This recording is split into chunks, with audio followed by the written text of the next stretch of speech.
Hey everyone, welcome back to the newest episode of the CFL Weekly Show. It is week 6 of the CFL season. It is just after Canada Day. It's kind of been going by really quickly. We've got a short week 6, only 3 games on the docket this week. Start off with last week's round of games like always. Um, and yeah, I mean, not many surprises. Calgary versus Winnipeg, though, was probably started the week off hot. We all had Winnipeg going into Thursday night. Um, I expected a closer game. I was not expecting Calgary to throw up a 37-16 win against the Blue Bombers Thursday. So, Coach, we're gonna let you go first on this one. VA balled out. I think he had 2 touchdowns. Yeah, give us your thoughts on this game. I watched that game back 3 times, and I was thoroughly entertained. Winnipeg got dogged as far as Calgary's defense, because Calgary's defense, they blitzed off that edge a lot. They sent the halfbacks. They did their job. They made Zach Collaros feel uncomfortable. He had to get the ball out much quicker, which obviously we all know Winnipeg's offense is about timing and making sure the routes are where that gets to your spot. Whereas they were just like, fuck it, we're gonna blow up the front line and we're gonna do what we do. And they played absolutely well. There's a couple times they sent some blitzes through the A gap. They mixed things up, and that for Calgary, outstanding performance from them. They played to a level that we expected them to be with all that talent. VA took care of the ball. He almost did get hurt in one of those in a situation because the defensive lineman rolled up on his leg. But VA played really well. Hats off to Calgary. Defense balled out. I loved what I saw.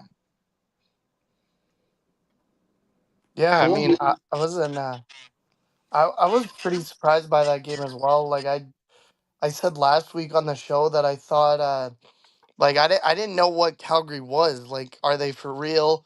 Are they playing a bit of an easier schedule to start the year? I don't know if we truly know the answer still. Although I would definitely lean a lot more towards they're for real. I think that Calgary did play really well in that game, but I also think that Winnipeg didn't play their best game. Claros got picked off, I believe, 3 times in total. 2 of them went for pick sixes. VA finally, as coach mentioned, threw his first 2 passing touchdowns as a Stampeder, and Damien Alfred, the first overall pick in the CFL draft this past year, got his first career CFL touchdown as well in that game. So, there was a trophy on the line, technically, the first ever Stampede Bowl, and not to take shots at Winnipeg fans, but I guess I will a little bit. Whenever there's a trophy on the line, it doesn't seem to go well for them in recent years, but Calgary went into well, I guess it was a home game for them, but they went into that game and proved that they're probably more for real than people are giving them credit for. Yeah, I mean, I was not expecting that beatdown. I think Calgary came out and balled. They put up 333 yards of total offense. VA finally was able to hit the end zone, 222 yards for 2 touchdowns on only 18 attempts. He went 13 for 18. But I think the big difference maker was the fact that Caleros had 2 interceptions. I believe both of them were pick six. Hmm. Mm-hmm. You got Damon Webb and Derek Moncrief were able to take him back to the house. So that's basically the game right there. Right? Defensive touchdowns, defensive turnovers are gonna really change the momentum of that game. So uh, that's it for them. But yeah, I mean, Calgary gets a big win. Big matchup this week against Saskatchewan. Is it a fluke? This is a great test for them to see if they're actually real, if they're a legitimate threat in the West. Yeah, no, I would agree with that. Like, I think it's a first place showdown. I mean, technically, you mentioned it off the start, Shane, that it's the first month and a bit's flown by. Like, this week is technically for some teams the quarter mark of their season. Like, for BC, for example, for Edmonton, for one or two other teams. Like this is game six, so this is basically, or I guess not the quarter, but the third mark of the season. We've already played a third of the season, 6 out of 18 games. So it's an early first place showdown between the Riders and the Stampeders, and I think a lot of people at the beginning of the year would have had the Riders near the top of the West, but I think there was a lot of people that didn't really know what the Stamps were. Like, yeah, they were going to get better quarterback play from Vernon Adams Jr. They still have the star power in Reggie Begelton and Jalen Philpott and Derek Moncrief and names like that. Of course, Begelton's hurt right now, but like a lot of people didn't know what the Stampeders were. So I think they've surprised a few people early on this year.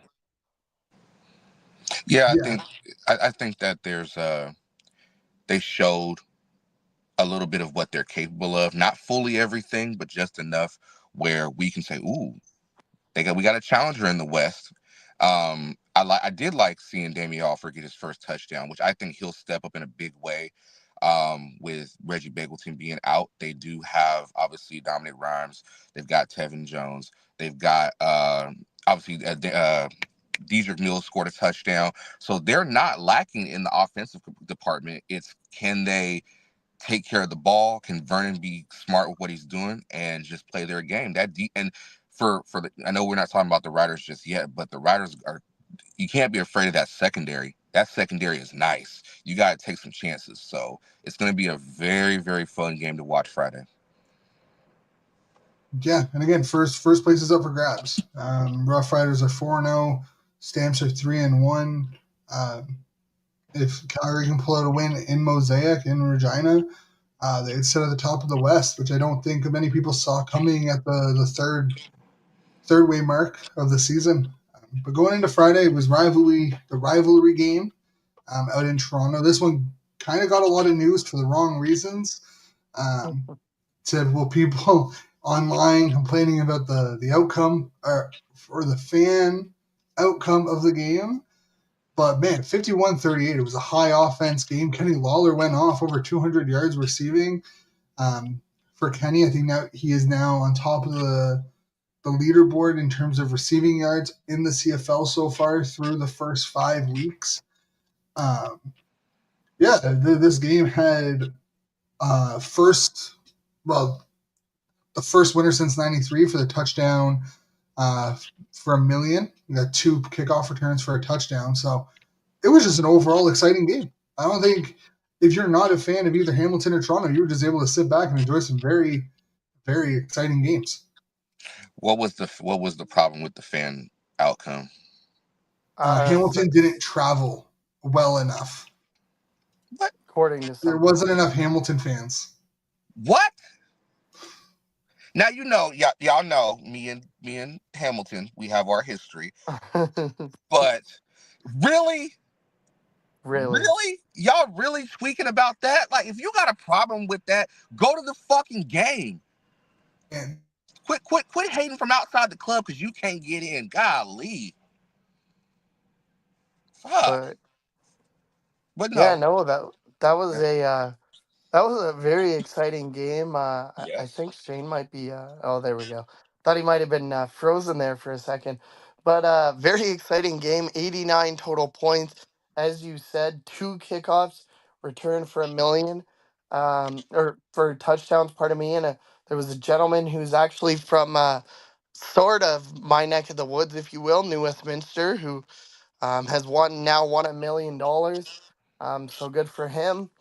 And the Toronto Argonauts, man, oh man, like we can talk um, as much as we want about, Chad Kelly and his past and whatever. And don't get me wrong, the offense was not the problem in that football game. Like if you give up 51 points, it probably doesn't matter how many you're going to score.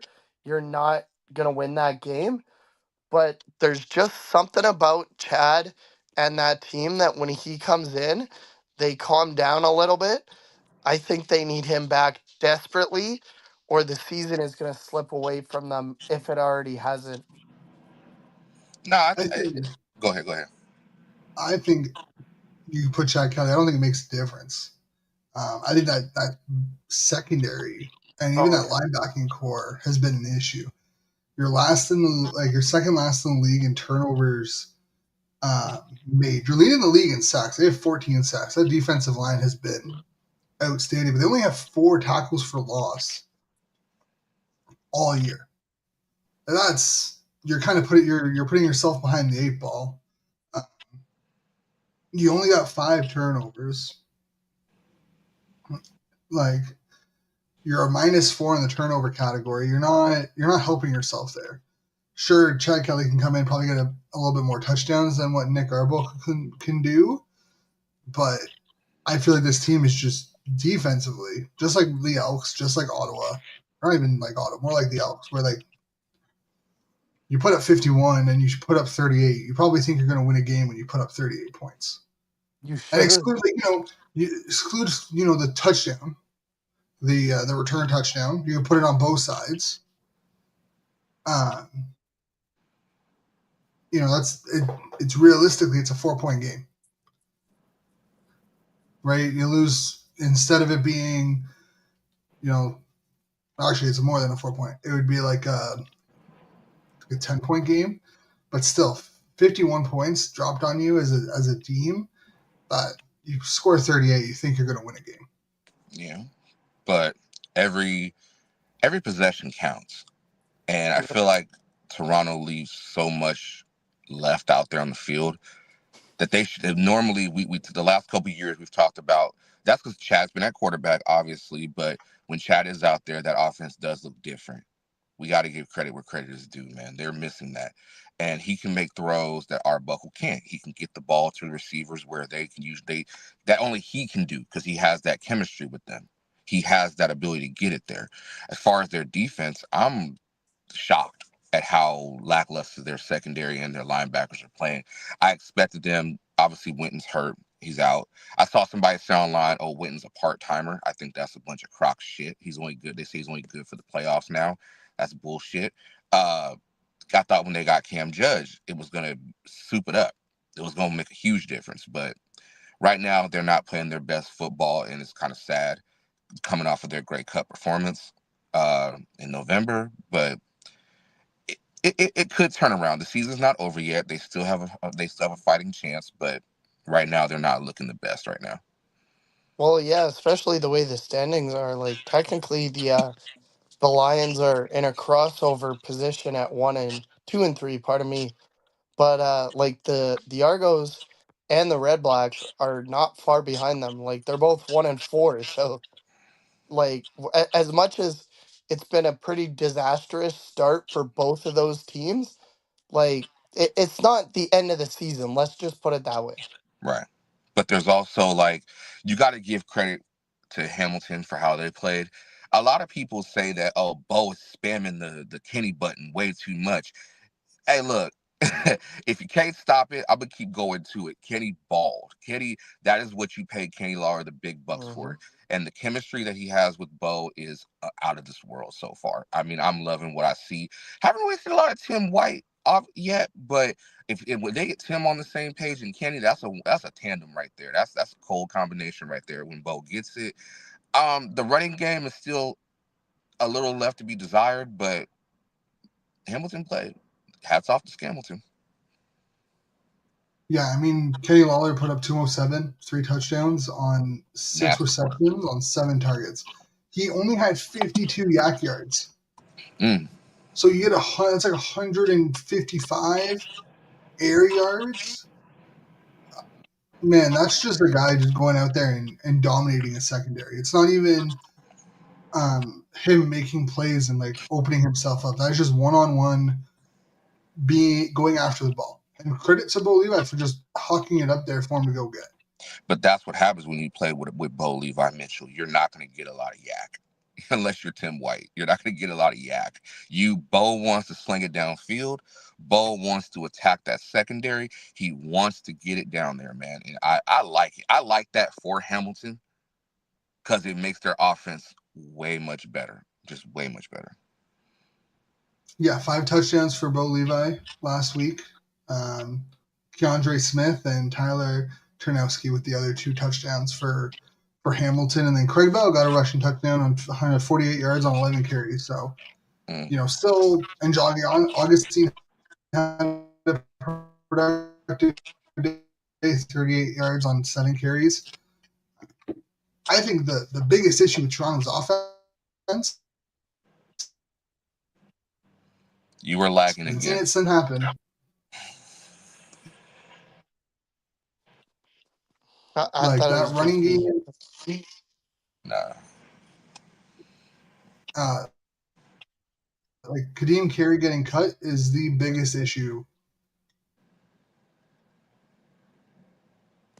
Yeah, no, like For looks like we're having a bit of technical difficulties with Shane, but like Toronto's that offense. Argos, yeah, the Argos offense just they're they're out of whack. That whole let's put it this way, that whole team seems out of whack right now. Like the secondary is out of whack. The defensive line, yeah, Shane pulled up the stat. They have 14 sacks, only 4 tackles for loss, but seems like they can't get turnovers when they need it. And it's just like honestly, the bye week probably comes at the perfect time right now for the Argos because it seems like they need a reset badly, and going into the bye week after having 51 points dropped on you, like you might not be at the field, but you're going to think about that for the entire bye week. And then you're going to get to work next week and you're going to want to prove that that's not the team that you want to be for the rest of the year. And you're really going to come out. I would expect the Argonauts to come out with arguably the best performance of the year in week number 7. But there has to be. That's tough to say because they have to use their week off to reevaluate what type of football team they want to be, as you said. And I agree with that. They have to look at themselves in the mirror and say, what are we doing wrong? What can we do offensively to reinvent ourselves? We don't have Chad yet. What can we do to make Nick Arbuckle look better and put him in a position to win and our offense to put points on the board? Plain and simple. It's not rocket science. You got to go deep in your playbook. You got to figure out what you want to do and go from there. Plain and simple. I thought they actually did go pretty deep in their playbook last week on the kickoff return for a touchdown, the reverse. I thought that was a great move from Ryan Dinwiddie. He's like, if you're not going to kick it to Janarian, I'm going to get him the ball anyways. Yeah. And it obviously worked, but it wasn't nearly enough for the Argos in week number 5. And that defense, I don't know. I don't have an answer right now after watching them the first five weeks or so. The secondary just looks like they're just playing lost, like straight up lost. They're getting exposed in places that normally they're going to create turnovers and go and put some and give it back to the offense. It's sad to see because I've liked their secondary the last couple years. This year's the first year where there's a dip in production, but we'll see. We'll see what's going to happen. Who do they have in week 7, Shane? Do you have it up there? Week 7. Because I know they're on the bye this week, but Montreal. They play Thursday against Montreal. With likely a returning Davis Alexander, so it's not going to get any easier for the Toronto Argonauts. No. But I will say, I think one thing, before I had issues and got StreamYard just kind of crashed on me, losing Carey has hurt this team more than I think they want to admit.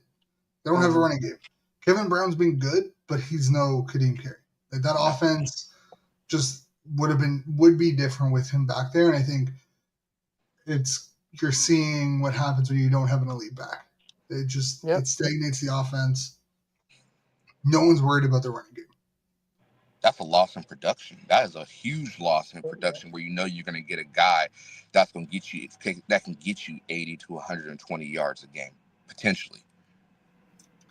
And also help out on the receiving game. He'll probably get you 150 total yards on any given week.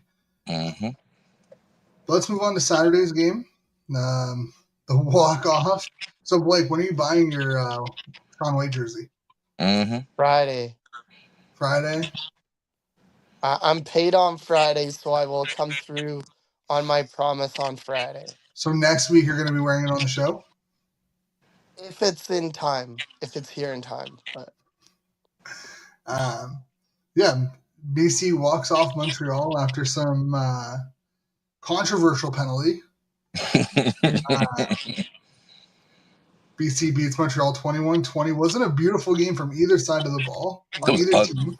It was ugly football. But hey, BC Sean White pulls out a miracle and they walk it off 21-20. Yeah, Blake, let's get you. You want to go first or you want Coach to go first on this one? I'll let Coach go. I want to hear his thoughts. It was an ugly ass game. It was ugly to watch. It was nothing that was to write home about. But BC stepped up when they needed to the most. BC, Stanley Berryhill, big play, big play to get them back in the rhythm. Uh, the game in itself was just ugly, but we have to address the elephant in the room. We have to, the fight. That's what I want to talk about.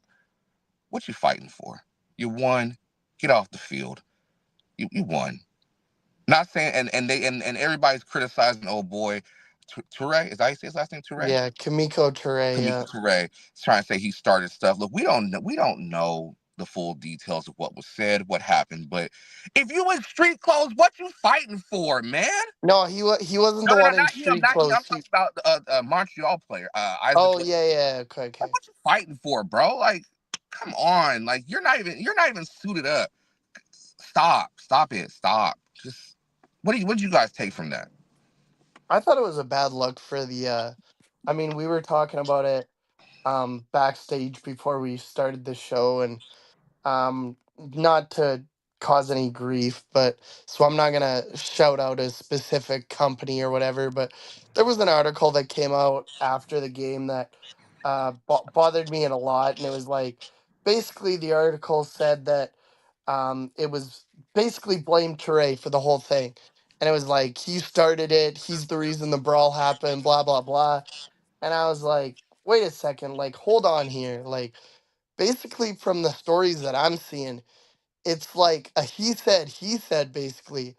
Like Isaac Demi Berglund was saying that Ture was basically trying to get in the Alouettes locker room and he was trying to protect the Alouettes locker room while Ture was like he was over there talking to a former teammate, and then all of a sudden Demi Berglund came over, started talking shit to him, and so he started talking shit, kind of backing himself back up, and then swings were thrown, and it is what it is. Like, obviously, it's a bad look for the game. I know it was picked up on like Barstool and stuff like that down in the States. Yep. It was like the CFL has made its decision. According to the CFL, I guess they somewhat blamed Ture for the whole thing because he was the only one that ended up getting suspended out of all that. But like, I agree with you, coach. Like, there's absolutely no reason to be doing that, especially from the Lions side. Like, you just got a huge win, a massive win in your number one QB's return. Um, a game that, let's be honest, you probably shouldn't have won. You stole because you got a late penalty, which like whether people want to debate or not, the CFL has cracked down on that after the whistle stuff. Whether you make contact or not, the act of attempting to throw a punch was kind of made by the Alouettes player, which was why the penalty was called in the first place. But if it wasn't for that, you're probably not going to win the game because that 15 yards clearly helped you get into field goal range. So I agree with you, coach. It's like get off the field, go celebrate with your team, get on the bus, and get to the airport as fast as possible because you shouldn't have won that game. Like you won that game. It's a huge win. It gets you to 2-3 on the year. You have a chance to kind of right the ship after an early season losing streak where you're at 2-3. You get an Edmonton team who I know we're gonna talk about that game in a moment, but I still don't think is very good. Like I just think the bottom half of the CFL is just like they're gonna beat up on each other, and that's all they're gonna be able to beat. So you have a chance to go to 3-3 here, play the Riders again next week. Like, get on the plane, go home. There's no reason for the extracurricular stuff. And honestly, Coach and Shane, I have no problem with this suspension. Do dumb things, pay dumb consequences. Yeah, I mean, I have no issue with it. I think it was stupid. Um, don't really know what caused it. I'm not gonna. It's gonna be hearsay, right? It is what it is. The CFL decided to hand out the suspensions and the fines. Um, I don't know. It seemed stupid. It seemed immature. It seemed like it was dumb. Not sure why he was over on that side of the field to begin with after the game. Uh, but yeah, it just sucks that something like that is highlighted by like American outlets, not the fact that we had two kickoff returns for a touchdown in the same game. Right? That stuff I find just hurts the league, but just stupid. Just overall, just stupid with everyone involved. It was a stupid decision. Um, and you move on. You serve your suspension. You're back. Week 7. It is what it is. Let's bring in Cole. Thank you for finally joining us. We started at 7 or anything, but wow, look who decided to show up on time. Somebody's got to pay the bills. Yeah, well, shoot, I ain't mad. Probably just recording another BCFC interview. That's probably all it was. Probably. I was, but that pays the bills. Let that man create his content. That's a paid partnership, so that does pay the bills now. Oh wow, fancy Nancy, look at you. How we doing? Yeah, Cole, I don't know if you Talking down heard to in the the peasants over background, here. we were just talking about the Lions and Alouettes game, and we were talking more so about what happened after the game. So I know you and I talked on the post game, but what are your thoughts on the brawl kind of after the game? I'm honestly curious what Coach's thoughts were, as he's been so feisty. I guess Shane and Coach have been feisty the last few weeks. Have been talking about this brawl we're going to see at Grey Cup, but I don't know. It was as you said, Blake. We talked about it on the post game show, and as we got the news today, Quebec Rays and got the suspension. I believe it hasn't really been clarified. Like, there's been two stories. I think like Montreal said that he went into the locker room, or like I believe it was Isaac I.M. Berglund said he went into the locker room, and then he said that he didn't. And then either way, he was the one that definitely got caught throwing punches. So I think it's kind of rightfully so that he's the one that served the suspension. And other than that, like I don't want to say it's entertainment because I feel like it's maybe a bad wording, but it was kind of entertaining, to be honest. Coach, what was your thoughts? I thought it was. I thought it was fucking ridiculous. I thought it was stupid. Like, first of all, two sides to the story, obviously, like we said. But if you did why would you try to go into the other team's locker room? Number one, if that's true, that's fucking stupid. Number two, you're not even suited and you're fighting. That's what I'm baffled about. Like the lack of discipline. That's what frustrates me, is that you're better than that. Be better as both for both guys. And I know BC probably got on his ass about, dude, we don't do that here. We don't do that shit. So knowing the infrastructure a little better and knowing the coaches and all that, like I know they don't play that shit, and I know for a fact Montreal they don't play that shit. So why the fuck you bro? Why? Like what do you gain? What do you gain from that, bro? What do you And gain like, from What do you gain from fighting after the game? Y'all barely scraped by and won the game. Go celebrate with your squad and get the fuck out of Dodge. But why? Like I don't get it. I just, and you know how it is though, Coach. Like in the heat of the battle though, too. Like I guarantee you, from like obviously not knowing, one thing is like it's like igniting, like setting a gas to fire, right? Like I feel like maybe you like say something to like in what I think kind of happened is probably Quebec went over there, was obviously talking shit, And Isaac Edmondson didn't like that, so he was the one that kind of stepped. And then I don't know who the other guy was that wasn't in uniform for Montreal.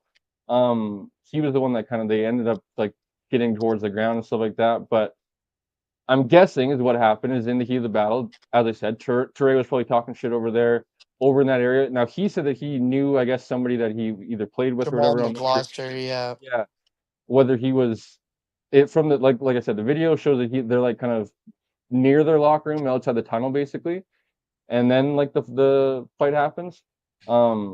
So like that's what that obviously not something to do. But When emotions are high, logic is low. That's that's what what I I mean. took Yep. from it. That's what I mean. It's something that I'm sure both guys or all parties I'm sure regret, and I'm sure Yeah. as you said, Coach, both teams have addressed it. But at the end of the day, so the suspension have been served, the fines have been served, and there's nothing you can do but to move on. Right. Yeah, but like, let's give a moment to Alouettes media guy Joey Alfieri. It's a He was the tripod. only one whose equipment got broken in that brawl. So That's terrible. his So tripod got broken, but I want to talk about this Edmonton Ottawa game, man. I know Fuck Shane it. got something to say. yeah, No doubt. let's. Y'all would talk. I Y'all would talk just quickly, crazy in our group just chat. quickly before, Red blacks by quickly 50. before. Red blacks by 50. Red blacks by 50. I I didn't said say what Red Bucks I by said what 50. I I said said. Red Bucks were I going to said what drop I said, 50. my boy. And But I quickly Seattle, watched the before, Seattle entire almost thing. I dropped didn't say they were 50. going to win by 50. I just said he was going to drop 50. Shit, they darn sure didn't do that. No, let's go. Let's talk but about it.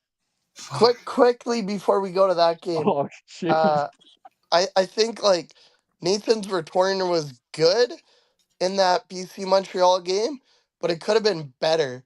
Like I think he finished like 26 for 42 or something, 352 yards I want to say, and Mm. one passing touchdown and one rushing touchdown. So like yeah, 352 looks nice, but like 16 incompletions isn't exactly like a banner Nathan Rourke game in my opinion at least. But it's somewhere to start after coming back from injury. So, Yeah, it's all right. but It's light work, light work. Very anyways, true. now I know Shane wants to talk, so let's talk about that You go, Shane. Ottawa Edmonton game. You go first, Shane. I'm gonna mute my mic. I'm gonna let Man, I don't even know where to get, like, where to start with the type of bullshit that Ottawa is on right now. Um, how I don't even care that you lost. Yeah, you do. I'm. Cut the bullshit. He How cares the that they fuck do you lost, have but he this also bad of an cares about offense? how they Huh? lost. Like, how do you have, like, on paper, this should be the best offense in the league. On paper. Yes. Next to On Calgary. paper. How are you the worst team? Like, how are you leading the league at 42% going 2-0? How? You're second in time of possession. You're Yeah. fucking first in red zone like opportunities. You're first in red zone touchdowns. You're fucking third in first downs. Like this offense makes no fucking sense. And you're last in offense penalty. You had 22 penalties. Offensive penalties in fucking 5 games. You're leading the league. You're averaging 10 penalties a game. You have 50 through 5 games. Like I'm not going to say like the defense. Sure, they've given up their fair share of issues. They've had their fair share of issues, but as bad as they've played at times, they have still given the offense every fucking chance to score and every fucking chance to win. And this isn't a coaching issue. This is just a player's issue. This is an execution issue. This is a lack of discipline from the players, the lack of execution on the players. This is a lack of desire from the players. But I'm also going to say, and you guys can clip this after, people who are watching this clips, I don't give a fuck. Mm. Fans accepted mediocrity when they made excuses for Rick Campbell, who lost 9 out of 14 games in 2016. The last 14 games, he went fucking, I think it was 5-9. heading into the playoffs in 2016, and then started the season in 2017 1-5-1. Damn. But they made excuses because he's been to 2 Grey Cups and he's won a Grey Cup. Who gives a fuck? Who gives a fuck? Championships don't mean shit when you're losing consistently and not creating a like.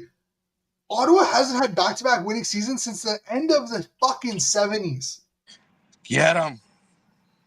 This isn't a Bob Dice situation. This isn't an OSEG issue. Ottawa has accepted mediocrity since the fucking 80s, continued it when Campbell came in as head coach. Every time you mention, he went 2-16 in his first year. It's always, it was the first year's expansion team. It wasn't that good. It's a mulligan. We give him a little bit of credit here. Okay, what about the fact that he went from 2-16 to 6-12 or 12-6 to back-to-back 8-9-1 seasons? And then he put up 11-7 season and put up a 3-15 season. But in one of those 8-9-1 seasons, he won a Grey Cup. He don't care. He won a Grey Cup, so it's not that bad. Get fucked. What? You want to blame Dice? You want to blame Campbell? You want to play Field? You want to blame Field? You want to blame Condell? Sure. But at some point, the players on the field that you guys put on a fucking pedestal every week who can do no fucking harm need to stand up, need to be held responsible, and need to be the ones you are directing that problem with. It's not a coaching issue. At the end of the day, this is going to be, if you replace Dice, it's our fucking 4th coach since 2019. It's the same issues. It's undisciplined. It's lack of offensive ability. It's the inability to fucking score touchdowns. Guess what? It was the same shit with Campbell because Harris could drive the ball. He put up 300 yards. He wouldn't fucking score a touchdown. It's why Lewis Ward kicked 69 straight field goals because our offense couldn't score a fucking touchdown. Yes, 1-4 sucks. 1-4 is horrible. We should be a lot better than we are. Goddamn. But if you're in City, and I'm not going to tell fans don't blame. You can blame whoever the fuck you want, but don't sit here and act like you're mightier than thou when you're given facts and given actual statistics about how this isn't a Dice issue and that this is like a problem within Ottawa football, and be like, that's not my fault. That's coaching. Bob Dice came in, took over, had his 4th-string quarterback starting by week 5. Name me a coach that can have success with a 4th-string quarterback, a rookie 4th-string quarterback starting by week 5. No one. There's not a single coach in the CFL or the NFL that could somehow pull out a magical season out of their ass with a 4th-string quarterback. Kyle Shanahan. But this team needs to get out of its ass. The top players need to show the fuck up. They need to stop dropping the goddamn ball. Their offensive line needs to get their shit together. I don't care that you have 2 injuries. You have 2 fucking injuries. Big fucking deal. You're getting paid pro ball. You're getting paid to play. Show the fuck up. Stop with the undisciplined penalties. Get your head out of your fucking ass. Show up this week and put a fucking belt to Hamilton's ass. This is fucking tiring. It's the same conversation year after year. It's on the players. It is up to the players to come out this week, show out, and put belt to ass against Hamilton. This is the biggest back-to-back of the season, and it's only week 6 because you guys fucked the dog the first 5 weeks. What the dog do? Damn. You had a chance. You could be 5-0. Your defense has played well enough to be 5-0. If your offense, how the fuck are you gonna have the best field position? You are starting in the best field position week after week. You are having the most time of possession. But you're middle of the pack in throwing and rushing offense. It bothers me so much with how bad this team has played.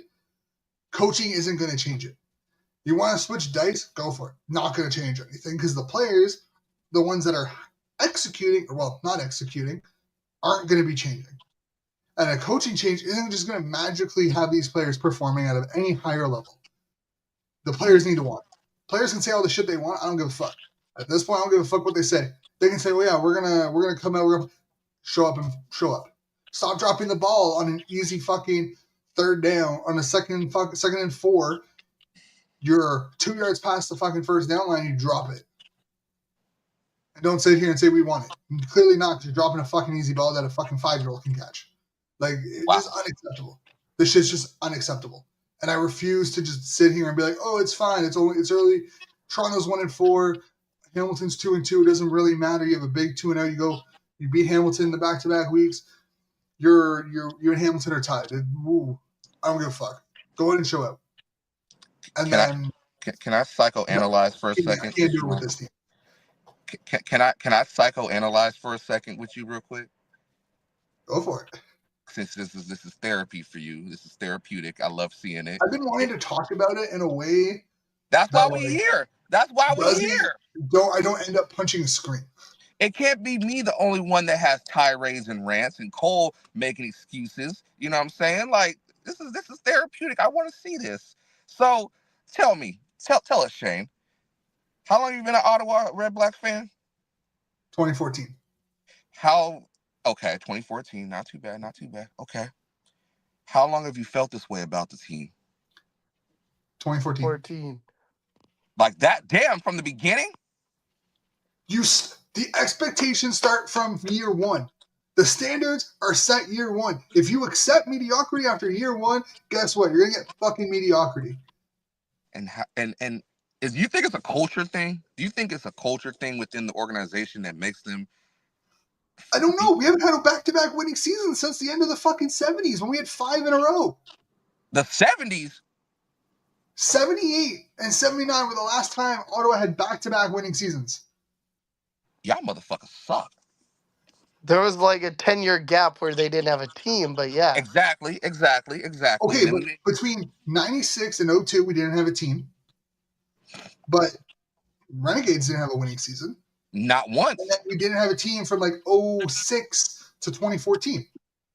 And then we put up a 2-16 season. And yeah, we turn around in 2050. And then we put up a fucking 8-9-1 season in 2016. And it's okay because we won a Grey Cup. Let me ask this question. I mentioned it in the group chat, so I'm going to bring it to the forefront. Do you think that they'll get rid of Bobby Dice and put Rick Campbell back as head coach? I fucking hope not. Because dude had just as bad of a record with Ottawa than Dice. Bro. Dice's first two full seasons, he's 13-22-1. Okay. Campbell's first 2 seasons, 14-22. Wow. But because it was the first year and was a expansion team, he gets a mulligan because you don't expect him to have a winning year as a first year. But God forbid Dice needs to have a winning year when his quarterbacks are hurt and you're starting a 4th-string rookie by week 5. I mean, I love Bobby Dice. I love Coach Dice and what he do, but I'm scared that they're gonna get rid of him and they're gonna put Rick back as the head guy and give him the power that he had in BC. That's just automatically what I'm seeing. Like, you don't bring a guy back unless you got something behind the scenes like that. That's just me. I think Dice generally wanted to just surround himself with winners, guys who've won the Grey Cup before, who've won football games, and that's what Fields and Condell and Campbell have done. They've won Grey Cups before. They've been on successful teams. As a coach, you want to surround yourself with guys who've had success. And at the end of the day, if you're winning, you don't worry about your job because your job is 100% reliant on winning. And you think that bringing in guys who have won before will make it easier to win. But clearly, this offense and Tommy Condell is incompetent. I don't even want to say it's Tommy Condell's fault, even though sometimes the play calling is just like, what the fuck are you doing? Like, sometimes he'll run a drive that's just immaculate, and other times you're like, what the hell? But at the end of the day, the players need to get their head out of their ass. Okay. There's not a single winner on our team on the offensive side of the ball. Drew Brown. That's a backup. You're not a fucking winner. Wow. You've done nothing. You did nothing to win that. Okay. Wow. If you win as a backup, you won nothing. Clip that. Okay. Can I throw my titty in the fight? Go for it. Okay. That was fucking beautiful. I love it, shit. I love when you get all riled up. No homo. But shut up, Cole. That was it's one of those things where You can have too much fucking talent, and it's fucking with that offense. You have a lot of guys on that offense who want the ball. You can't distribute the ball to everybody efficient. Like, just it's not possible. You have a lot of guys who could be number one or number two receivers on any team. BC had the same issue, but they made it work a couple years ago, and it was beautiful. I don't know what the fuck is going on with Ottawa. I'm disappointed, and I'm not even. I just like seeing. I want to see the little team win for once, but not like Shane's fandom. But damn, this is disgusting work to see right now, man. I don't know. The defense is all right. I like the defense, but the offense, it's like they're out there running backyard plays, and there's no rhyme or reason for certain play calls. That's just what I see. They are That's last the in thing. average yards per play at 6.15 yards. They are second last in average gain on first down at 5.8. This is Saskatchewan's first at 7.2. Getting just above 5 yards on first down, you are basically setting yourself up for failure on second down because you're forcing yourself to throw. They can't run the ball either. But they can. That's the thing. This is the like statistically, they have the third most rushing attempts in the league at 99. But they're doesn't mean first in rushing yards. Okay. But they're fourth in average rushing attempts at 5.3. Saskatchewan is at 5.7. So, statistically, they've been able to run the ball decently. Yeah, but decent ain't going. If you ain't putting points on the board, the most amount of plays total with 281 offensive plays. They're averaging 56.2 offensive plays per game. Hey, Shane. And yet they've only put up Shane. 1,700 yards of offense. Shane, there is another 1,700 yards of offense. You were seventh. Shane, I love you, but there was another team that played on the field as well. Can we give them their flowers? No, because they also suck offensively. No, because Coach, as much as like this isn't gonna make Shane feel better, the Elks still suck. They had a 22-3 lead, and within a minute, it was 22-17. Yes, they tried their hardest to give the Red Blacks that game, and the Red Blacks just didn't want to take it. Okay. No, the Elks also suck. Yeah. But they won. Also, people talk about put Campbell as head coach. He's the special teams coordinator. You know what the special teams have done the last 2 weeks? Giving up a fucking touchdown and giving up long touchdowns. But no one wants to talk about that because it's fucking Rick Campbell, and he brought this team a Grey Cup for the first time in 60 years. So all hail Rick Campbell. So no, yes, Edmonton played great, played great enough. They won. Why they switched out Trey, took out Trey and put in Cody Fajardo? That fucked up rhythm. That was stupid. That was the start of it. That's what that is. Okay, Shane, at least from a positive perspective, what was going through your mind when Pimpleton returned the punt? There must have been a little bit of positivity at least, because you're very negative right now. I feel like there's a little bit more positive. When we were I down feel like by there's a little bit more positivity during the game. I was positive until when we came back and we were down by 5. And then we shit the bed and gave up 17 points in the second half. And Trey had a perfect passer rating. Yeah, that's brutal. Trey threw 212 yards on 17 attempts. He was 15 for 17. You gave Cody was 2 for 2. They had 2 incompletions the whole game. Rankins had put up 105 yards rushing and 69 yards receiving for 2 touchdowns. Crazy work. Rankins, honestly, I lost all hope on that Rankins long ass run. His 74-yard touchdown run in the second half that broke the game open. Right. because I didn't trust the offense to actually be able to produce anything afterwards. Because But that was they haven't been building up. consistent. That was a good drive. That was that in the whole entire game. That last run from Rankin, that was just a build up, and that collapsed. That I was will say no. That is purely because Ringling got hurt. They moved Henderson down to the safety spot or up to the safety spot, and Henderson collapsed too early and collapsed into the hole, which led to the Rankin touchdown. yeah. Because Henderson comes collapsing in behind Santos Knox, and Rankin is able to bump it outside and just go. And that is purely because they didn't have a true safety playing in the safety spot. You know what you should do? You know what you should do, Shane? You should work for 3 Down Nation and write about Ottawa. No. Shane likes to vent his feelings. If they can vent their feelings about the BC Montreal thing, why the fuck can't Shane write about his feelings about fucking Ottawa? That'd be dope. Like, this is the thing. Ottawa outproduced Edmonton. You ain't gonna say their name, Blake, but I will. Like, Oh. but you know what? You know what the big issue is in this game? Oh Lord, what? Fucking penalties. Ooh. Oh, 12 penalties for nine penalties for 118 yards versus 6 penalties for 80 yards. Undisciplined football from both teams. Hey, but the Elks didn't help. Shane. They tried though. That's why they kept putting Fajardo in. They were trying to Elk.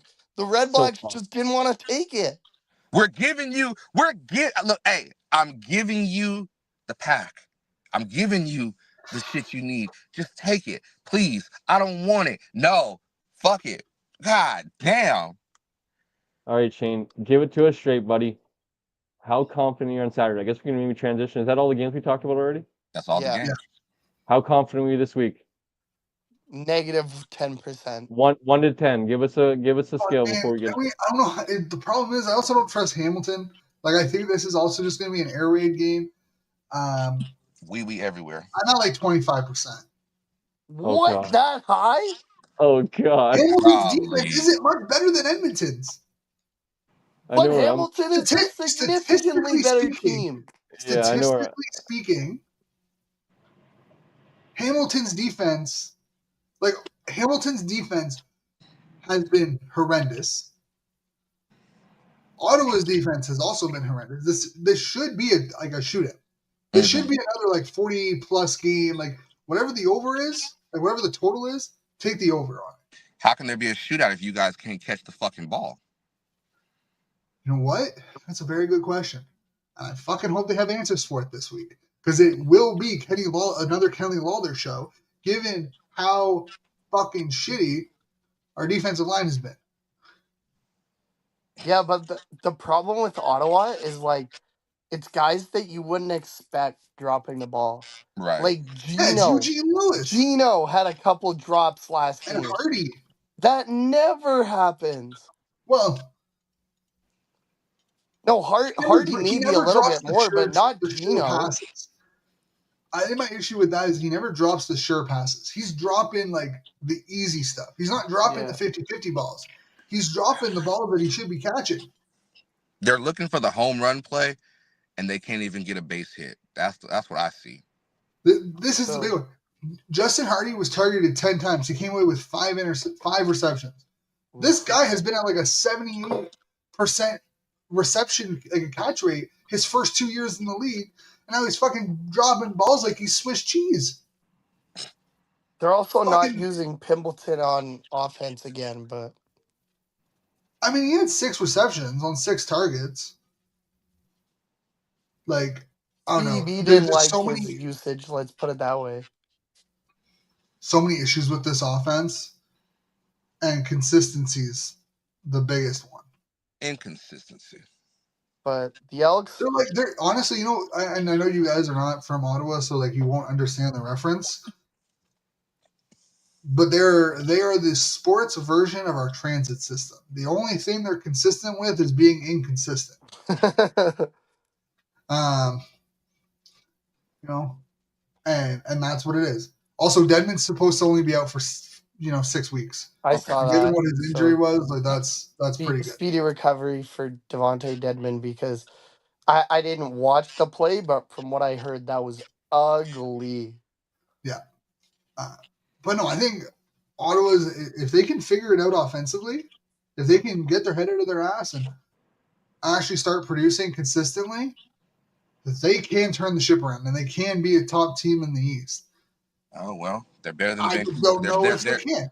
They're better than the Vancouver Canucks. I'll tell you that. Let's move on to the games Oh. this week. That's not hard Almost to do, though. everyone's That's better not than hard to do. Vancouver right now. That's not hard to do. But the Canucks are going to be a playoff team. They re-signed Besser. Oh my God, Blake! Please tell me Maybe you're maybe not the serious. Abbotsford Canucks, but not the Don't say Vancouver that, Blake. Canucks. Dude, the Canucks. We don't need to go into that. Just move on Yeah, to the games. Move on to the games. only 3 games this week. That's a Yeah, Light, bummer. starting light, Lame with as lightweight. shit is what it no is. no game tomorrow, no game Thursday night. I was Yeah. comfortable with First that. game is Friday night. You got the Calgary Stampeders heading off to Regina to face the Rough Riders. It is the battle for first. Rough Riders are 4-0. Calgary is 3-1. If Calgary can win, they'll jump over the Rough Riders, and if not, the Rough Riders will stay as the only undefeated team in the league. Blake or Cole, you haven't had much chance to start because you showed up extremely late. Give us your take on this one. Who do you think wins? What you think happens? I'm really excited for this one, especially for it to kick off the week on Friday Night Football. I'm sure there's gonna be a lot of built up anticipation for the game, and hopefully the panel's in town for a game like this. Forgive me, Shane. Where is this game though? It's in Regina. Regina. Got it. In Regina. Yeah, I think this is going to be another like really, really high quality game in the CFL. I know that's the trend now, and I would love if we could stop just every time there's a bad or good game. Everyone on my timeline is tweeting how good it is or how bad it is. Not that that's a bad thing. It's just that I know that they're referencing Luke Wilson, so it's just getting a little bit old. Oh, you brought his name up, Cole. What the heck? Oh God, here we go. I mean, hey, let's move on, Blake. Um, I think that VA is going to be very motivated to try to show that Calgary is the one of the classes of can put their team in the class of the CFL. That being said, I just think Saskatchewan will be up for the test, especially at home. So I'm going to go with the Riders, but I think this is going to be a very close, high-scoring game. Hopefully the weather is good and both opposites are able to take advantage of it and entertain us on Friday night. God damn it, Cole. I guess I'm just gonna skip ahead of Shane and Coach, but God damn it, Cole. I was hoping to gain a game on you for this one. I was kind of hoping you were gonna go You with thought I was going with Calgary. Calgary? Jesus. No, just hear me out. I was hoping No, you thank you. were gonna go with Calgary. I know. Well, I picked the Riders to go to the Grey Cup, buddy. I'm if BC is in there, I'm a big Riders fan. I should wear green tonight. But like, I still I have my doubts about Calgary. Like truly, I know what they did last week. I know they looked really good, but like I don't think like they might still be the third or fourth best team in the West. Like I just for whatever reason I can't bring myself to trust the Calgary Stampeders. The Riders, they haven't had a chance to do it against Winnipeg yet. This is their first big test in the Western Division. And I think they're going to, or the Bombers, pardon me, I think they're going to prove it against the Stampeders that they are probably the best in the West. Maybe a bit of a teaser for when they do eventually play the Bombers, but I think the Riders will win.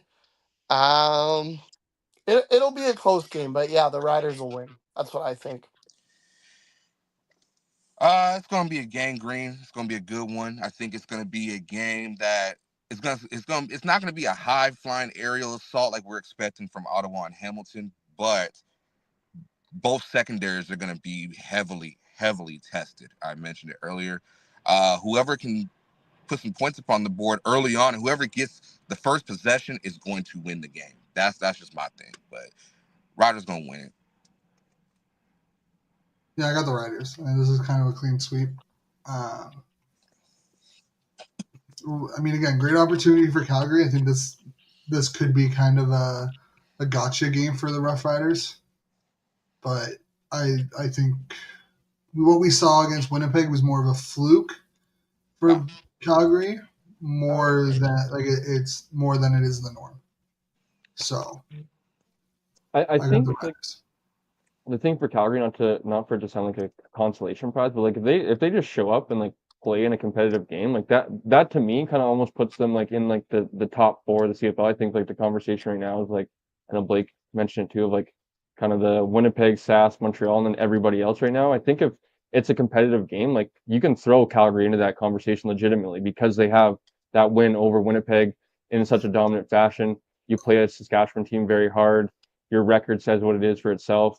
So I think, as I said, if they can play a competitive game, and it sounds maybe like a consolation prize to a lot of maybe Calgary fans, and to them maybe this seems like a slight that everyone's kind of like on the Riders, but I just think it's because especially the Riders being at home, like I feel like that's a huge advantage for them. The crowd being on their hand, especially defensively when the crowd starts to make noise and stuff like that. Like that's a huge factor and bonus for them when they play at home, right? And only a few crowds that realistically kind of can have that like the crowd actually gets up there because like with like BMO, like even BC sometimes is like a pretty like it's tough. Like the fans of BC, I feel like we struggle at like when knowing to cheer as well is a big thing. So like you know, We're on you offense know and they have to be like, shh. yeah, like you know in Winnipeg, Saskatchewan, like the fans are showing up, they're locked in, they're engaged to the game. So I think that's going to be a huge thing. And then not that I think like they're gonna come back down to earth, but like how good they looked last week, like I think they just are a little like they're gonna be able to come back down a little bit to earth, and Saskatchewan I think is gonna win a close one. I just don't trust VA in November too. Like, don't get me wrong, VA's my boy. I still love him. Obviously, like I still, up until I officially receive the whitey jersey, like I'll still be rocking the VA BC jersey. But like, he hasn't proven it in November. Yeah, this could be a good I game for think him. for me, if you're Calgary and you can cover like the spread's at 4.5. If you cover the spread, I think you walk out with your head higher, right? I mean, obviously you're upset that you lose, but if you can cover the spread and you make it an interesting game, a competitive game, you're in there. I think in the long run, it's still going to turn out to be a W for the team. Yeah, You know, people don't want to talk about moral victories, but I think if you can keep it, with under a 4.5 point game, if you lose by a field goal, you can take the moral victory from this one, and you're not really going to be hurting too much. Yeah. Saturday. But week 6, Saturday night in Hamilton, Ottawa versus Hamilton. I'm Shane, not you even. go first. This is your Yeah, department. Shane. You didn't give me much confidence. 25%. This guy said, "Oh my god." He called you a coward last week, so I'm wondering who's the coward this week. I'm gonna go with Ottawa just because I'm sticking with my team. I knew it. I'm That sounds okay. like So sticking with his heart. I mentioned it Sticking earlier with his after my heart. rant. I mentioned Sticking it with his earlier heart. after my rant, where Hamilton's defense has not been good either, and They if gave up Ottawa 38 last week. they've also given up quite a bit early on in the year. Like their best game was against Montreal, which again, good for them. But they gave up 38 against Calgary. They gave up 28 against Saskatchewan. They gave up 17 to a McLeod Bethel Thompson led Montreal team. So take that with a grain of salt. And then they gave up 38 against a Nick Arbuckle led Toronto team. So if Drew Brown and the offense can find any consistency this week and finally get their offense together, this should be a really good game. Now, can in return, can Ottawa's defense pull up and stop Kennedy Lawler? That's going to be a question. So I'm going to stick with them. Say it with your chest, Shane. Come on, Hope say that it they one can time. finally get together. Say it I'm like sticking, me. I'm sticking with them. I'm sticking with this team, and it might kill me, but this week I'm sticking with them. Next week might be a completely different conversation, but this week I'm sticking with them. And you said it's a back-to-back, correct, Shane? Yeah. Yeah. Oh boy. Oh God. So again, like these defenses match up really well against each other because they've both shown to give up They both suck. to give up the big play and kind of be vulnerable to giving up a lot of yards. It's just a matter if Ottawa can take advantage of it and take advantage of the opportunities that their defense does give them extra possessions or puts them in a position to score, getting touchdowns instead of settling for field goals. So, also, Bo Levi is always due for a bad game here and there. So hopefully it's this week. It won't be. No. Oh I know God. you guys are going with Hamilton. I'm fully aware of it. I already have it set up in the ground. Like, I'll go with Hamilton. I'm fully aware of it. Shane, Did I say I was going with Hamilton? I think You we pretty know. much are. I have a We're reason to going go with with like Ottawa. we're I'm going with sticking Hamilton. loyal to my team. You guys aren't attached to that the same way. I'm going with Hamilton, that's for sure. Blake, I don't know if I'm speaking for you. Yeah, I think I'm going Hamilton as well. Like, I just feel like but as Shane's like as he said, like both defenses are bad, but he just finished shitting all over his offense, and the Hamilton Tiger Cats have looked pretty good offensively. And as he said, he hopes that they have answers for Kenny Lawler and Bo Levi Mitchell. And obviously, yes, there does come bad games for every player. So maybe this is the bad game, and maybe this is even the game for like Ottawa to get going in the right direction. But I just feel like they're in a bad funk right now, and Shane does not give me any more hope. He's literally just trying to will this into existence right now, picking Ottawa. I'm not trying to give people hope. I'm giving you stats. I'm giving you facts over feelings. Right? No, your feelings You in gave this us shit. you gave Your us facts feelings for are in feelings. this shit, fam. He gave us facts, I'm basing and my opinion on facts. No, Both no, defenses no. are Fuck all shit. that. You got your you feelings in shit this all shit. over your offense 10 minutes ago. You That's literally Yes, shitty. because That's they've been feelings. awful. They have been awful. Oh my My God.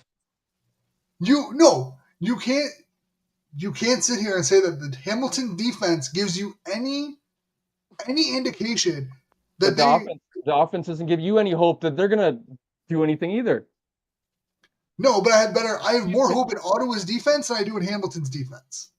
But No, what about your offense though? Talk about your offense scoring because that's what They they're put gonna up need to do. 33 last week, so I can't. They put up field goals, and that's what I'm saying. Yeah, If they can Cole. change those field goals into touchdowns, Yeah, Cole. Come on. but they still put up 33. I just So feel we're going to like talk about offense. They've still been able to put up points. They've been mostly field goals. I think they've been mostly field goals, and then they only have like 9 touchdowns on the year. They've been mostly field goals, but they've still been able to put up points. he So also yes, forgot that the offense has been frustrating, and the reason why they're 1-4, because if their offense actually put together touchdown drives more often instead of the 14.6% that they have, they would be probably. I don't want to say they'd be 5-0, but let's say they'd be 3-2. But their offense has Shoulda, still woulda, been able to coulda. produce, especially with Drew Brown. They've still been able to produce. They've still been able to put up points.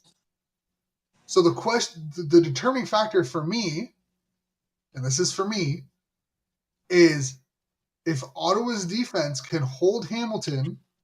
Hamilton's defense hasn't proven to be world beaters either. Can Ottawa's offense finally figure out a way to put up touchdowns instead of field goals? nope. That is the difference maker in this game, because Hamilton the last 2 weeks has been able to put touchdowns on the board instead of field goals. But Okay. the first 2 weeks, they struggled to put up touchdowns. Hey, And the defense struggled to give them a chance to win. Ottawa's only issue right now has been their inability to put up touchdowns when they've been given opportunities to put up touchdowns. Shane. So yes, I think that if Ottawa can finally figure it out, they can win this game easily. Because Hamilton's defense has been worse has been worse than Ottawa's. Shane, I say this with all the love in the world, bro.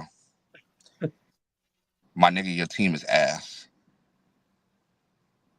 Yeah, Blake. they offensively, yeah. Oh God! All right. Defensively too. You're You talking, said But they it. haven't. Statistically, bro. they haven't. Oh, Shane. Oh You're my like God! All right. you just said Statistically, you're hoping for them to slow down Kenny Lawler and Bolívar Mitchell to have a bad game. More so than anything. Statistically, I understand statistically, yes, they're you can't just decent. ignore statistics. I know you might want to because you're a Canucks fan, but you can't ignore statistics. You're a Senators fan. We made the playoffs last year. Oh my God. And then you lost to the Leafs. You made the dance. And you can't ignore statistics. You might want to, because you might just want to look at their overall numbers, but you can't look at the. You have to look at the underlying numbers too. How about you, Shane? Look at the win and loss column and look at those Man, you guys statistics. walked away. What does You it say? walked away. Don't even talk about the wins loss column. Because you guys No, were dog shit without Rourke. You guys were you, atrocious without Rourke. look how And you salty guys you are, though. Look how walked salty you are, away. though. Yeah. Shane, you know, Shane, you Talk about know, win loss like that Shane, fucking Shane, matters. Come on, Don't even Shane, talk to me about Shane. win loss. You guys got dummied by the Rough Riders. I You guys thought we were were Okay, thinking was. fucking I thought we shit. were using So facts, don't not talk about feelings. win okay. loss column. Look, that's what I mean. He's You guys, so you're salty. one. He's He is so You're one salty. win. infuriated right Look now. at him. You're He's one so win. salty right He now. is You're fucking one win. salty. One win How above Ottawa. salty So are you don't right even now? talk about the Oh win my loss God. column like that fucking matters. I'm cheering for Hamilton even more now, honestly, because of how salty Like you are. don't talk about the Oski win loss wee column like wee. that fucking matters. Oski Shane, wah well, wah. you're backpedaling of my team. You just finished your rant of how shit your defense and offense was, and then you're like, well, if I our know. My defense rant was can, about Come the on, Cole. offense. Stick those My votes my in rant your was mouth, about if the Cole. our offense. defense can hold them under 20 points, then our offense can snap I out never of said it. anything about 20 Get points. I him. literally said this was going to be a shootout. I You said literally if said it was if going our to be a shootout. defense can hold them and our Yeah, offense can Shane score thinks it's going touchdowns, to be 51-49 for Ottawa. Like, I Thank you, Blake. specifically said that this could easily be a shootout. So don't be saying, "Oh, it's going to hold on 20 points." Don't put fucking words in my mouth here. that's what you Because said I though. You said specifically fucking said that it was going to be a shootout. that's what you said though. Can you limit them? Sorry, then I Yeah, misquoted can you. you? Guess what? That's the point of defense. Can you limit them? Can you provide your offense a chance to win? And they haven't Ottawa's done that. defense has done that this year. Okay. As What is bad as they've Ottawa? been What at is times, Ottawa? What? Hold they on, have hold on, hold on, hold on, given hold on, hold on. Ottawa a chance to win. What is Ottawa's offensive strength that Hamilton can take away? They don't have many, but what is their strength on offense? Can you name that? No. Yeah, There we fucking go. No, I said don't look at the backyard. computer. Don't look at the computer. Off the film. Film don't Backyard. fucking lie. Film Backyard. don't fucking lie. Okay? Backyard. No. They have the speed. Where? I'm talking about no.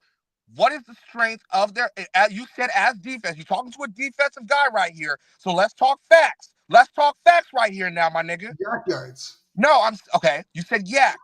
Has Speed. that helped them win fucking games?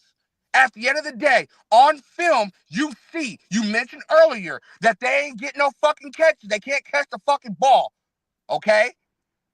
Their strength but I'm is saying you're their talking about weakness a right now. strength that Hamilton can take, like a strength that Hamilton can struggle to take You got away. my chest, you It's got my going to be heart their hurting speed. right now. Also, Hamilton's entire offense the last 2 weeks has been throwing it up to Kenny Lawler and hope that he comes away with it. But they're getting wins out of it.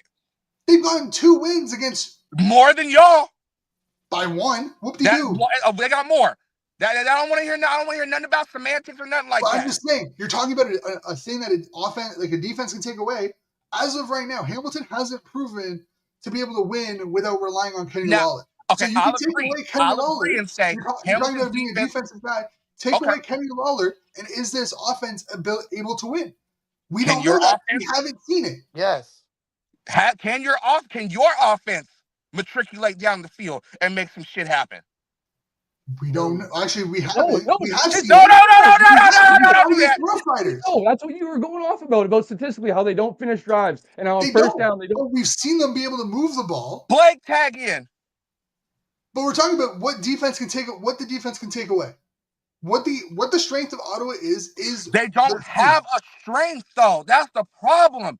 They have more hella weaknesses, no strengths. Watching them the first 5 weeks of the season, they don't have a strength that they can go to consistently as an offense and But they make do. You've seen it. It's win. their speed. It's their speed. It's using the quick game. It's using their speed. Ottawa When they've sucks. had success, on offense, it's been using the quick game, the quick throws, their speed, creating separation. It's using Hardy. It's using Pippler. It's using their speed. That is their success. Is being able to use their speed. That is where you see them have the most success, is where they're using crossing routes, using quick hits. That is where they've had success. You saw it against Hamilton or against Edmonton. You've seen it against Saskatchewan. Where they had success was those quick passes and letting them get yards after the catch. That is their success on offense. That's what they need to do to be successful. That has worked for them offensively. Having Drew Brown sit in the pocket or Dustin Crum sitting in the pocket and try to throw the ball 20, 30 yards downfield, that hasn't worked. That's been the struggle. But if you watch them over their first 5 weeks, their quick throws, their quick out to the flat on the crossing routes have been successful. Because most of their damn receivers are speedsters. And I get it. Use the quick pass to your game, but at some point you gotta stretch the field. They can't put together a drive consistently. You know what? I'm so fucking sick and tired of talking about this. Let's go to the next game, please. My heart hurts because I think. Oh, I thought Shane froze. Bro, my head hurts. We all got tie cats and Shane's got Ottawa with his. Yeah. That's pretty much. Now that's how you debate. That is how you fucking debate, y'all. Shane's picking with his heart. Oh yeah, he's picking with his heart. He don't want to admit to it. His hairline pushing back and everything. They giving him fits. Oh, yeah, 100%. But at least I'm using facts to talk about my position. But you're also using your feelings as well. You shitted on the offense for 10 minutes. You use those stats to shit on the offense. Yeah, it works. It's counterproductive. That's why the film don't lie. Film over the film fucking doesn't lie about Hamilton either. Hamilton's putting up dubs. They're going to put up dubs Saturday. Dropped on their head the other day. The only reason why they won was because Toronto's secondary was just as shit. It don't fucking matter. It don't fucking matter. You can't sit here and say that they got dubbed when you're sitting here talking about a team that has struggled defensively for the last 2 years. Edmonton gave you every opportunity, and you guys didn't win last week. Edmonton gave you literally every opportunity, and you guys couldn't win last week. Blake, say something. I thought you were all about Edmonton about how they were better than their record. What? I thought you were all over Edmonton saying they were much better than their record. No, Edmonton sucks, and I'm gonna talk about that when we get to the next game. But I'm ready for the next game. On paper, this is a toss-up. Oh God! The game is not played on paper, Shane. Any game. That's how you pick, though. No shit, the game's on fucking on paper. No, because my eyes haven't lied to me the last couple. Yeah, and your eyes probably wouldn't have told you that BC should have lost to Montreal last week, or the fact that Hamilton wouldn't have beat up on Montreal the week prior. Guess what? The eye test isn't fucking 100% either. The eye test can lie. The eye test can be deceived, just like how fucking stats can be used to manipulate conversation. Guess what? Okay, so then you just said it. You're using stats to manipulate conversation. Boy, I'm actually no. But you're using eye test to talk about it. Saying, the eye test. Hamilton's so much better based off the eye test because they have 2 wins. Dude, they just got 38 dropped on their head. We're not saying that they're so much better. We're saying that they're going to win the game. Yes, they're going to win the game. That's what we're saying. You're acting like they're so much better than Ottawa, and that it's not because they are right now. No. That's we said that you're picking with your heart, and you got all but hurt. I'm not picking with my heart, though. I've given you factual reasons why I think Ottawa has a chance to win, and you don't like it. No, you argued against them with your facts. I don't know how you keep bringing that up. You literally, your facts that you told to us were all negative. Yeah, on paper, statistically, let's go to the next game. But Hamilton has the game much better. Like Hamilton has been right above or right below Ottawa in almost every offensive and defensive category. This game is a lot closer than what you guys are acting like. Okay, then when they play on the field, we'll really know. Exactly. But don't act like I'm fucking crazy for picking Ottawa and acting like Hamilton is far Let's go by to the the next superior game, y'all. team Let's go to the next game. when they had 38 dropped on their head, and just By because they Nick put up Arbuckle. 51, Yeah, Nick Arbuckle. That's true. like they got 38 dropped on their head with Nick Arbuckle at quarterback. 38 And baby. realistically, Nick Arbuckle outplayed Bo Levi. Statistically, outplayed Bo Levi. Like, Toronto didn't lose to Hamilton. They lost to Kenny Lawler. Yeah.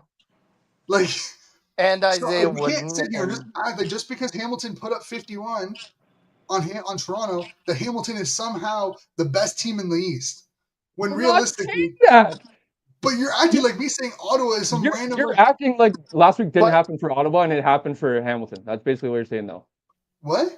You're basically forgetting what happened for Ottawa, and you're just focusing on what happened for Hamilton. Ottawa got 39 dropped on them.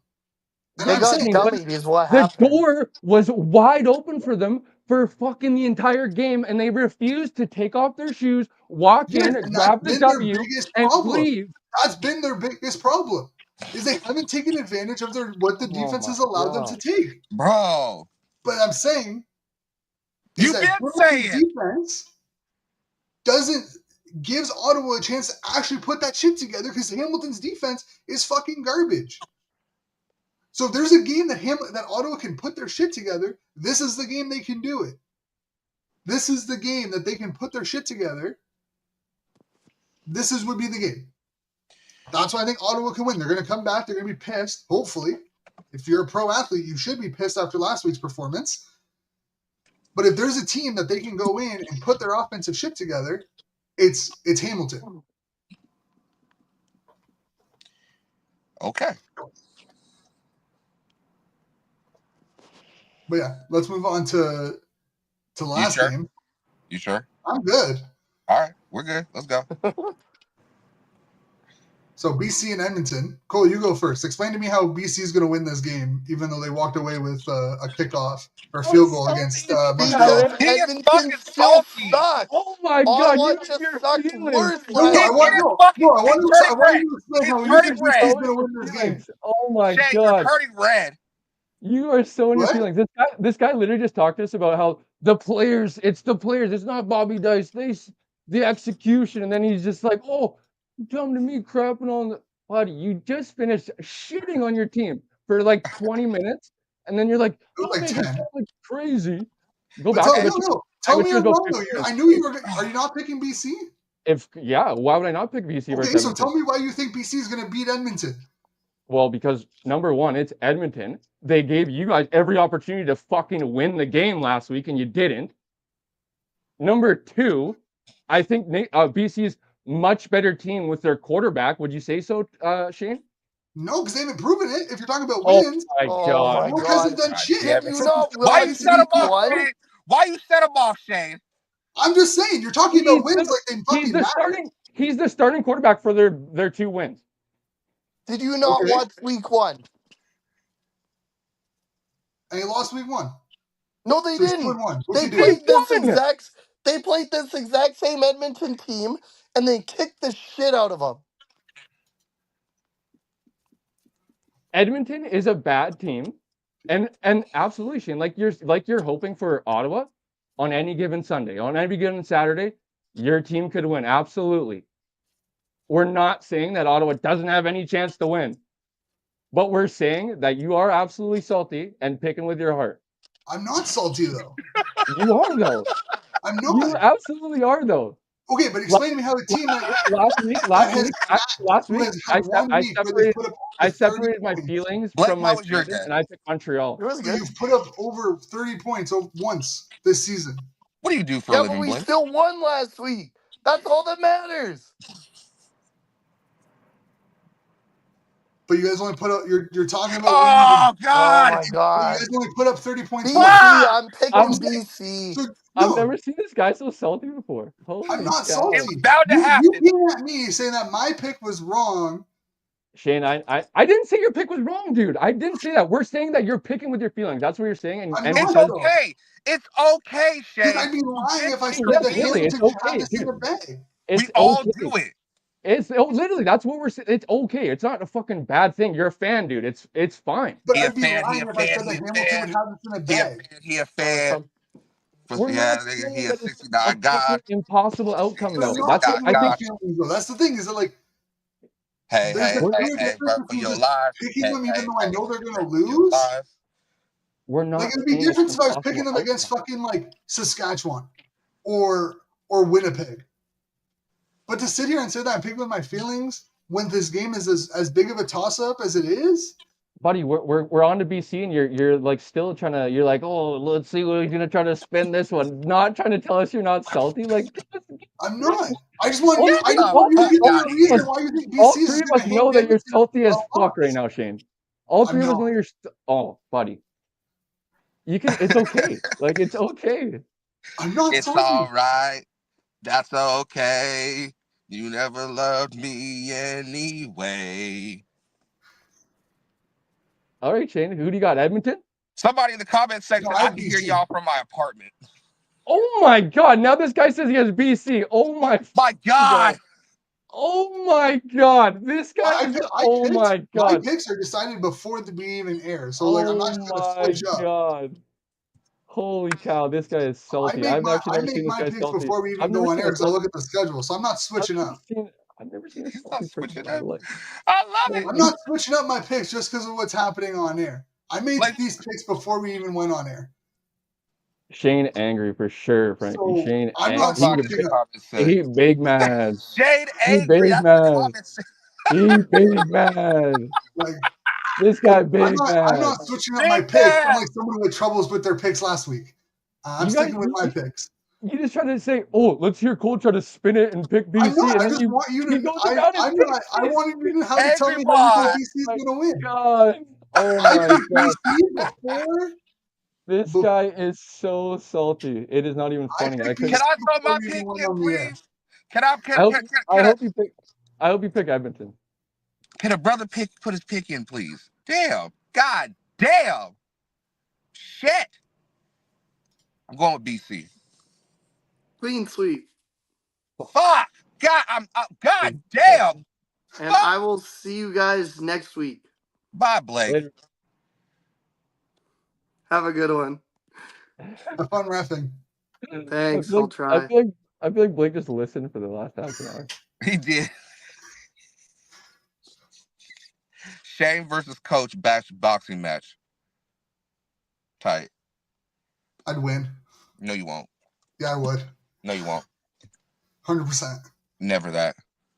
100%. Nope. I can't let you have that. I can't let you. I mean, you might not want it, but it would happen. Look, if I can get you as salty as you are over Ottawa, bro, I'm good. I'm good. Ooh, Bro, like just admit it. Just admit it. You're fucking. salt and vinegar chips, dog. Exactly. Lay's, You are man. salt and vinegar No, don't chips. use Lay's. Those are horrible. If you're gonna talk salt and vinegar chips, at least use like Miss Vicky's or something. Don't Ugh. fucking the The fact fucking that you even bullshit said Lay's that, Miss shit. Vicky's. It is What? the way to. Like, bro, like you take it, bro. I've been waiting on this. I was just having this conversation, and I swear to God, I bet you, my best friend that watches the show, she even said, I never seen Shane get upset. Well, tonight, motherfucking did. You guys never you go at Cole, you go at Blake, but you never go at Shane. I ain't gotta go at Shane. I know what you gotta talk about Ottawa to get Shane pissed off. You are fucking salty, bro. You I'm are not salty. Yes, you you're turning are. red. No, to be You were fair, I turning will say this red. is a You lot of for the fun. big I'm red loving dog this. ass boy. I love the argument. I love the back and forth. It is I do great. too. It's fun. But you It's been turned a red. while since I've had a back and You forth are like this. So salty like I though. ain't even mad. I'm not salty. I'm laughing. Oh, Shane, yes you are, I'm Frankie dude. Ben not said I'll though. rent the You ring. don't have to believe me. I know that's hard for you guys to trust, but like I'm not salty. Look here, Bobby Hill. I'm trying to tell you, you're turning red. You are turning. I'm always red. You see me in person, I'm red all the time. You I'm gonna be just naturally burnt. You talking to a black person that been burnt for 31 years, God damn it. I just lose Okay. audio. God damn it. No, I got it. Shoot. Nah, why you taking it so personal? He I think lost Shane.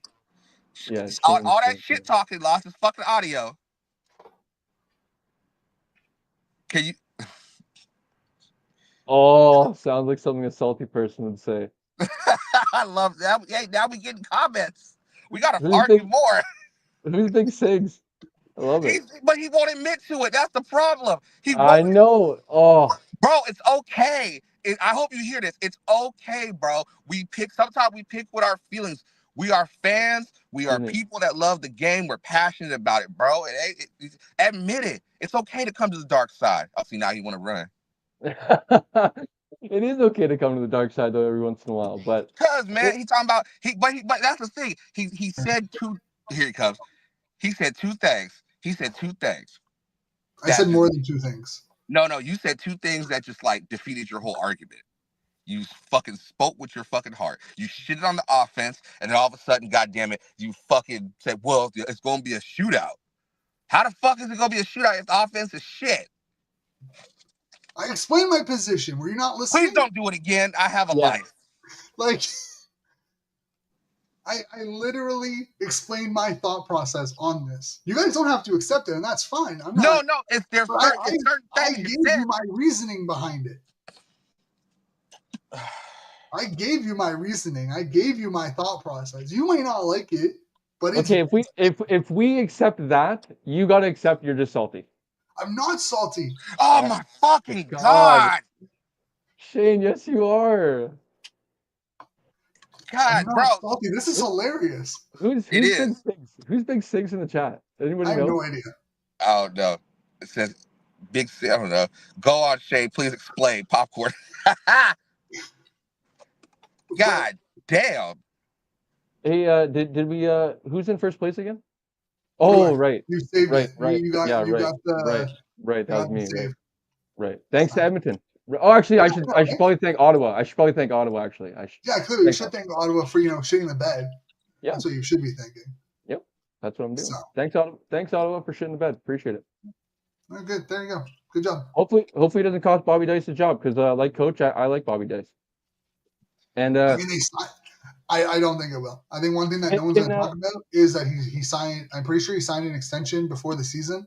Yeah. And with the coaching cap, you're not going to pay a guy to be on your roster for like on your cap for a year and a half.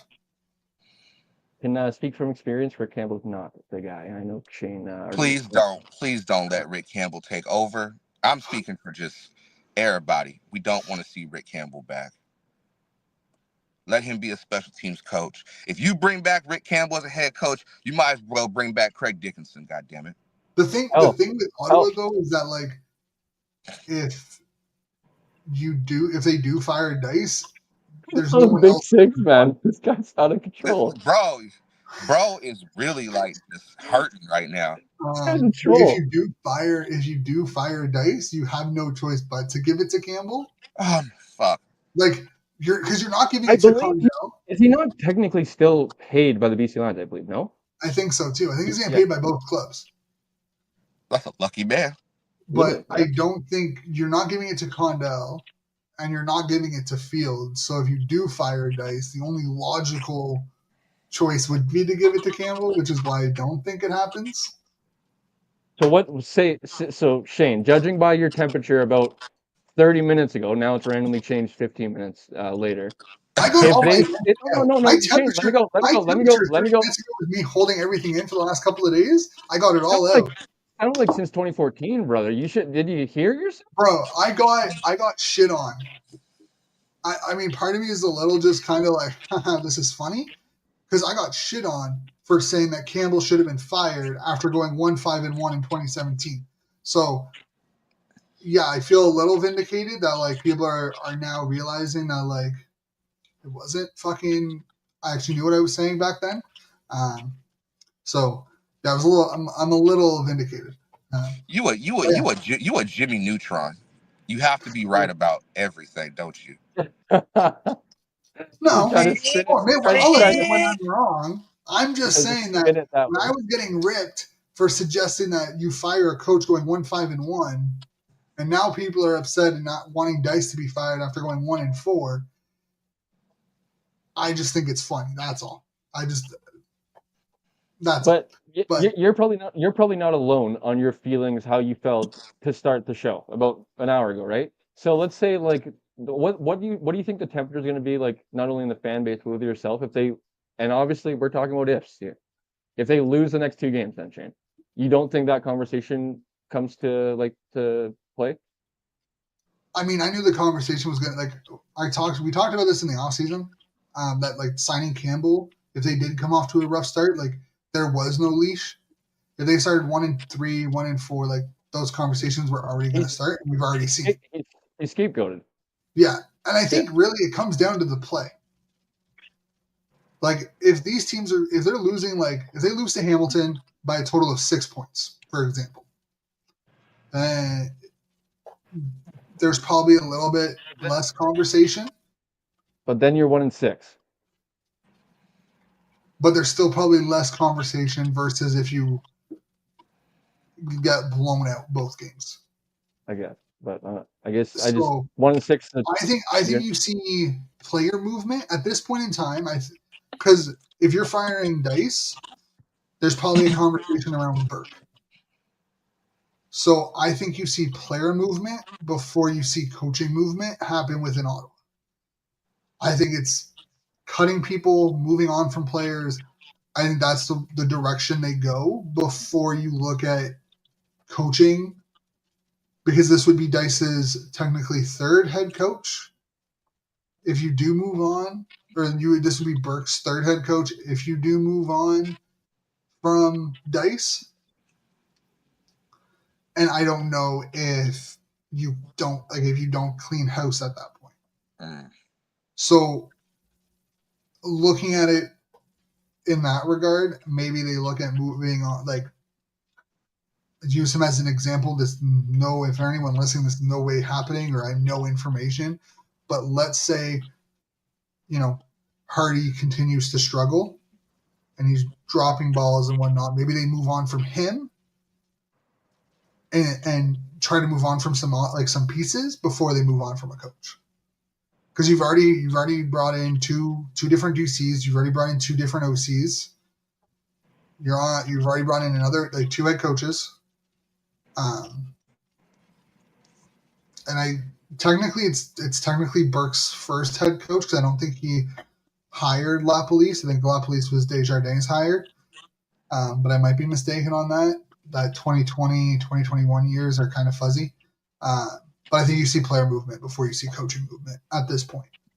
Makes sense. Because I don't see them wanting to pay Dice more than they have to for him not being on their roster.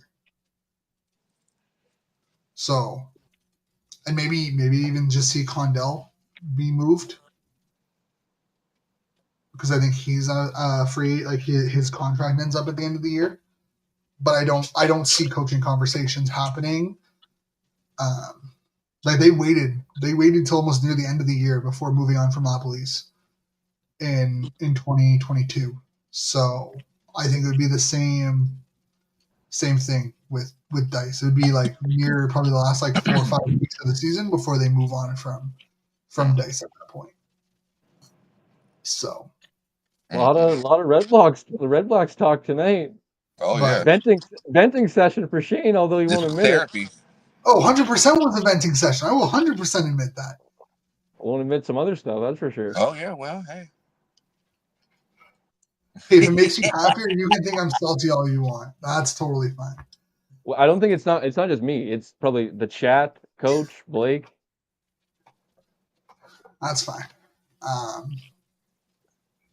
But no, I think Ottawa is very much in a situation where they do. Yeah, I mean, I agree. 1-6, you probably have those conversations, but I think it's player related before it's coaching.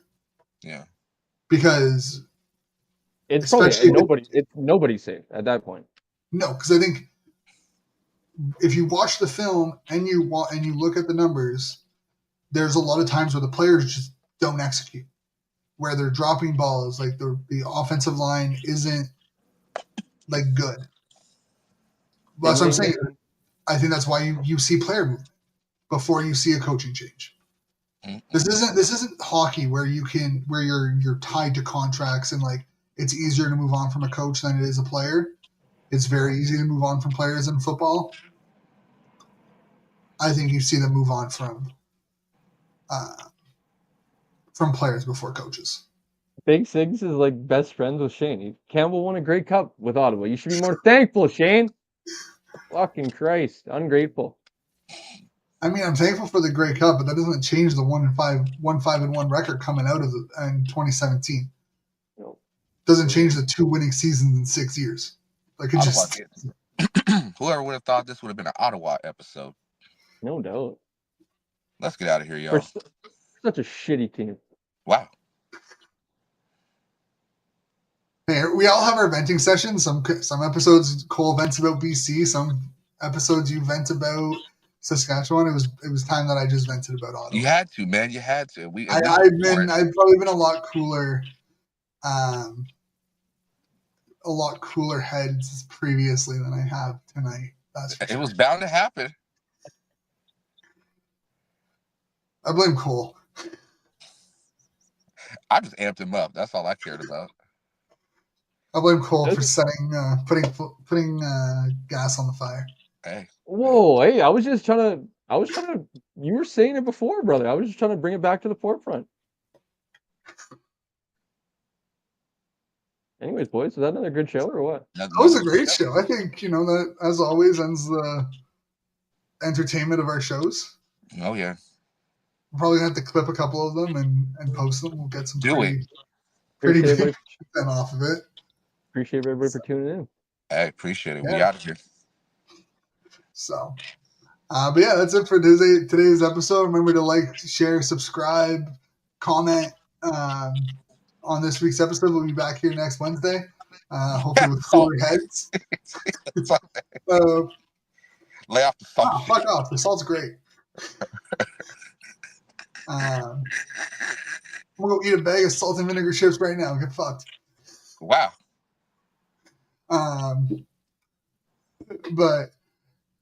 But no, this is a good episode. Thank you all for joining in. We'll see you next week.